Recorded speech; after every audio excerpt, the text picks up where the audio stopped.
नमस्ते दोस्तों, आपका हमारे चैनल बिग पावर पीपल पे बहुत बहुत स्वागत है। आज हम बात करने जा रहे हैं हमारे भारत देश के महान राष्ट्रवादी राजनेता भारतीय जनता पार्टी के भूतपूर्व प्रधानमंत्री माननीय अटल बिहारी वाजपेयी जी के बारे में। तो दोस्तों शुरू करते हैं बिना किसी देरी के। श्री अटल बिहारी वाजपेयी जी का जन्म 25 दिसंबर 1924 को मध्य प्रदेश के ग्वालियर जिला में एक हिंदू धर्म के कान्यकुब्ज ब्राह्मण परिवार में हुआ। उनके पिता का नाम कृष्ण बिहारी वाजपेयी था, जो अध्यापन का कार्य करते थे, और माता कृष्णा देवी घरेलू महिला थीं। अटल जी अपने माता पिता की 7वीं संतान थे। उनसे बड़े 3 भाई और 3 बहनें थीं। अटल जी के बड़े भाइयों को अवध बिहारी वाजपेयी, सदा बिहारी वाजपेयी तथा प्रेम बिहारी वाजपेयी के नाम से जाना जाता है। अटल जी बचपन से ही अंतर्मुखी और प्रतिभा संपन्न थे। उनकी प्रारंभिक शिक्षा सरस्वती शिक्षा मंदिर, गोरखी, बाड़ा विद्यालय में हुई। यहाँ से उन्होंने 8वीं कक्षा तक की शिक्षा प्राप्त की। जब वे 5वीं कक्षा में थे तब उन्होंने प्रथम बार भाषण दिया था। उन्हें विक्टोरिया कॉलेज में दाखिल कराया गया, जहां से उन्होंने इंटरमीडिएट तक की पढ़ाई की। कॉलेज जीवन में ही उन्होंने राजनीतिक गतिविधियों में भाग लेना आरंभ कर दिया था। आरंभ में वे छात्र संगठन से जुड़े। राष्ट्रीय स्वयंसेवक संघ के प्रमुख कार्यकर्ता नारायण राव तर्टे ने उन्हें बहुत प्रभावित किया। उन्होंने राष्ट्रीय स्वयंसेवक संघ के शाखा प्रभारी के रूप में कार्य किया। वर्ष 1952 में अटल बिहारी वाजपेयी ने पहली बार लखनऊ लोकसभा सीट से चुनाव लड़ा, पर सफलता नहीं मिली। वे उत्तर प्रदेश की एक लोकसभा सीट पर हुए उपचुनाव में उतरे थे, जहां उन्हें हार का सामना करना पड़ा था। अटल बिहारी वाजपेयी को पहली बार सफलता 1957 में मिली थी। 1957 में जनसंघ ने उन्हें 3 लोकसभा सीटों जैसे लखनऊ, मथुरा और बलरामपुर से चुनाव लड़ाया। लखनऊ में वे चुनाव हार गए, मथुरा में उनकी जमानत जब्त हो गई, लेकिन बलरामपुर संसदीय सीट से चुनाव जीतकर वे लोकसभा में पहुंचे। अटल बिहारी वाजपेयी पहली बार 1957 में संसद के सदस्य के रूप में चुने गए थे। 1977 में बीजेएस ने 3 अन्य पार्टियों को मिलाकर गठन किया। जनता पार्टी ने ऐसी सरकार का नेतृत्व किया जो जुलाई 1979 तक चली। जनता सरकार में विदेश मंत्री के रूप में वाजपेयी ने पाकिस्तान और चीन के साथ संबंधों में सुधार के लिए ख्याति अर्जित की। 1980 में जनता पार्टी में विभाजन के बाद वाजपेयी ने बीजेएस को खुद को भाजपा के रूप में पुनर्गठित करने में मदद की। 1992 में वह मुस्लिम विरोधी चरमपंथियों द्वारा अयोध्या में ऐतिहासिक राम जन्मभूमि पे बाबर नाम के आक्रांता द्वारा बनाई गई मस्जिद के खिलाफ बोलने वाले कुछ कट्टर हिंदू नेताओं में से एक थे।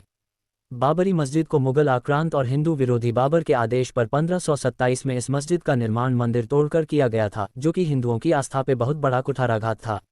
मीर बाकी ने 1527 में निर्माण कराया था और मीर बाकी ने इसका नाम बाबरी मस्जिद रखा, लेकिन 5 दिसंबर 1992 को इसको राम भक्तों द्वारा गिरा दिया गया। राजनीतिक, ऐतिहासिक और सामाजिक धार्मिक बहस को अयोध्या विवाद के नाम से जाना जाता है। आखिरकार कोर्ट का फैसला आने के बाद जब 2020 में राम मंदिर बनाने के लिए वहां खुदाई की गई और आज अयोध्या में श्री राम जन्मभूमि में राम जी का मंदिर बन रहा है। सन 1527 से सनातनी हिंदू लोगों के साथ हो रहे अन्याय को आज न्याय मिला है, जिससे हिंदुओं में बहुत खुशी का माहौल है, जिसका श्रेय भारत के प्रधानमंत्री नरेंद्र मोदी जी, योगी आदित्यनाथ जी और हमारे सुप्रीम कोर्ट को जाता है। आप सब के लिए राम जन्मभूमि पर हम एक डिटेल्ड वीडियो जल्द ही अपलोड करने वाले हैं। आपको उसमें राम जन्मभूमि के विषय में सब कुछ जानने का मौका मिलेगा। मई 1996 में वाजपेयी ने प्रधानमंत्री के रूप में शपथ ली, लेकिन अन्य दलों से समर्थन आकर्षित करने में विफल रहने के बाद वे केवल 13 दिन ही पद पर रहे। 1998 की शुरुआत में वह फिर से प्रधानमंत्री बने। चुनावों में भाजपा ने रिकॉर्ड संख्या में सीटें जीतीं, लेकिन उन्हें क्षेत्रीय दलों के साथ अस्थिर गठबंधन बनाने के लिए मजबूर होना पड़ा। पंडित जवाहरलाल नेहरू के बाद वह पहले ऐसे प्रधानमंत्री हैं जो 3 बार प्रधानमंत्री बने। भाजपा ने संसद में अपनी सीटें बढ़ाईं और सरकार पर अपनी पकड़ मजबूत की। वरिष्ठ सांसद श्री वाजपेयी जी राजनीति के क्षेत्र में 4 दशकों तक सक्रिय रहे।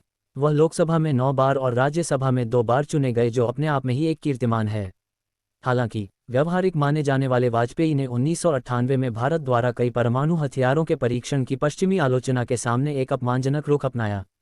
1998 में राजस्थान के पोखरान में पहला न्यूक्लियर टेस्ट ऑपरेशन शक्ति अटल बिहारी के नेतृत्व में ही किया गया था।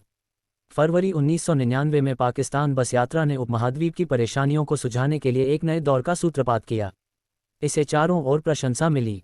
इस मामले में भारत की ईमानदार कोशिश ने वैश्विक समुदाय में अच्छा प्रभाव छोड़ा।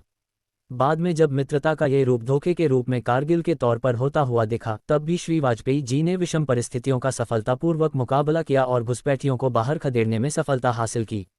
भारत के मुस्लिम अल्पसंख्यकों के प्रति उनके सौहार्दपूर्ण इशारों के लिए उनकी काफ़ी प्रशंसा की गई थी।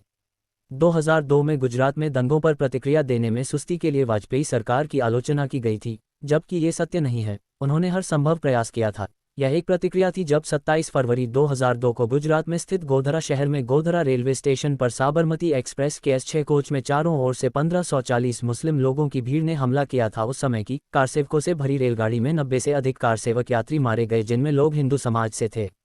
मुख्य संदिग्ध हाजी बिलाल था, जो एक स्थानीय नगर निगम पार्षद और एक कांग्रेस कार्यकर्ता था। इस घटना को देख सारा हिंदू समाज उठ खड़ा हुआ, जिसका नतीजा गुजरात में 2002 के दंगे हुए, जिसमें लगभग 1200 से अधिक लोग मारे गए थे। उस समय कांग्रेस ने हिंदू आतंकवाद का झूठा एजेंडा चलाया। हिंदू संतों को मारा गया, जेल में डालकर झूठे केस में फंसाया गया, जिसका जीता जागता सबूत प्रज्ञा सिंह ठाकुर जी भी हैं। उनको भी फंसाया गया था और आज वो बेगुनाह हैं, लेकिन उनकी जिंदगी के कई साल बर्बाद कर दिए कांग्रेस ने। फिर 2003 में वाजपेयी ने कश्मीर क्षेत्र पर पाकिस्तान के साथ भारत के लंबे समय से चल रहे विवाद को सुलझाने के लिए एक ठोस प्रयास किया। उनके नेतृत्व में भारत ने स्थिर आर्थिक विकास हासिल किया और देश सूचना प्रौद्योगिकी में विश्व में अग्रणी बन गया। हालांकि भारतीय समाज के गरीब तत्व अक्सर आर्थिक समृद्धि से वंचित महसूस करते थे। 2004 में संसदीय चुनाव में उनका गठबंधन हार गया और उन्होंने पद से इस्तीफा दे दिया। वाजपेयी जी ने 2005 के अंत में राजनीति से संन्यास की घोषणा की। इंडियन एक्सप्रेस की रिपोर्ट के मुताबिक वाजपेयी ने राष्ट्रपति बनने के प्रस्ताव को साफ साफ ठुकरा दिया था। वाजपेयी के करीबियों ने उन्हें राष्ट्रपति भवन चले जाने का प्रस्ताव दिया था। हालांकि वाजपेयी जी ने इसे एक सिरे से खारिज कर दिया था। उन्होंने चेतावनी देते हुए कहा कि एक पीएम का राष्ट्रपति बनना सही संदेश नहीं होगा और ये देश के लोकतंत्र के लिए ठीक भी नहीं रहेगा। 1998 से 2004 के बीच वाजपेयी के प्रधानमंत्री कार्यकाल के दौरान पीएमओ में तैनात रहे उनके सलाहकार अशोक टंडन की नई किताब the reverse swing colonisation to cooperation में इस बात का खुलासा किया गया है। मशहूर पत्रकार रहे टंडन वाजपेयी के कार्यकाल के दौरान मीडिया रिलेशन के प्रमुख थे। किताब में इस बात का भी खुलासा किया गया है कि वाजपेयी ने ही एपीजे अब्दुल कलाम का नाम विपक्षी कांग्रेस के सामने प्रस्तावित कर दिया था। वाजपेयी जी ने कांग्रेस के नेताओं को बुलाकर राष्ट्रपति पद के लिए सर्वसम्मति बनाने की कोशिश की थी। किताब में टंडन ने लिखा है कि मुझे याद है कि सोनिया गांधी, प्रणब मुखर्जी और डॉक्टर मनमोहन सिंह उनसे मिलने आए थे। टंडन ने किताब में लिखा है कि वाजपेयी ने विपक्षी नेताओं को कहा था कि एनडीए ने कलाम को राष्ट्रपति का कैंडिडेट बनाने का फैसला किया है। अटल के प्रस्ताव के बाद वहां कुछ सेकंड के लिए शांति छा गई थी। तब सोनिया गांधी ने इस शांति को तोड़ते हुए कहा था कि हम आपके प्रस्ताव से हैरत में हैं। हमारे पास उनको समर्थन देने के अलावा कोई चारा नहीं है, लेकिन हम आपके इस प्रस्ताव पर चर्चा करेंगे और कोई निर्णय जरूर लेंगे। उन्होंने राष्ट्रधर्म मासिक पत्रिका, पांचजन्य हिंदी साप्ताहिक के अलावा दैनिक अखबारों जैसे स्वदेश और वीर अर्जुन का संपादन किया। इसके अलावा भी उनकी बहुत सी किताबें प्रकाशित हुई, जिनमें मेरी संसदीय यात्रा 4 भाग में, मेरी 51 कविताएं, संकल्प काल, शक्ति से शांति, 4 decades in parliament, speeches in 3 volume, मृत्यु या हत्याद, अमर बलिदान, कैदी कविराज की कुंडलियां, इमरजेंसी के दौरान जेल में लिखी गई कविताओं का संकलन, new dimensions of India's foreign policy आदि प्रमुख हैं। श्री वाजपेयी जी को राष्ट्र के प्रति उनके सेवाओं के मद्देनजर वर्ष 1992 में पद्म विभूषण से सम्मानित किया गया। उन्हें लोकमान्य तिलक पुरस्कार, सर्वश्रेष्ठ संसद सदस्य आदि पुरस्कार से नवाजा गया। इससे पहले 1993 में कानपुर विश्वविद्यालय ने मैन ऑफ द डॉक्टरेट की उपाधि से नवाजा था। वर्ष 2014 में उन्हें भारत रत्न देने की घोषणा की गई और मार्च 2015 में उन्हें भारत रत्न प्रदान किया गया। उन्हें 2015 में भारत के सर्वोच्च नागरिक सम्मान भारत रत्न की उपाधि से अलंकृत किया गया। 16 अगस्त 2018 में 93 साल की उम्र में पूर्व प्रधानमंत्री अटल बिहारी का एम्स में लंबी बीमारी से जूझते हुए देहांत हो गया था। पूरी जिंदगी अविवाहित रहे अटल बिहारी की जिंदगी में उनकी कॉलेज की दोस्त राजकुमारी कौल के अलावा और कोई महिला नहीं थी। अटल जी की खुद की कोई संतान न होने की वजह से उन्होंने राजकुमारी कौल की बेटी नमिता कौल भट्टाचार्य को अपनी दत्तक पुत्री बनाया था। नमिता ने ही उनके पार्थिव शरीर को मुखाग्नि दी थी। तो दोस्तों, ये थी अटल बिहारी वाजपेयी जी की कहानी।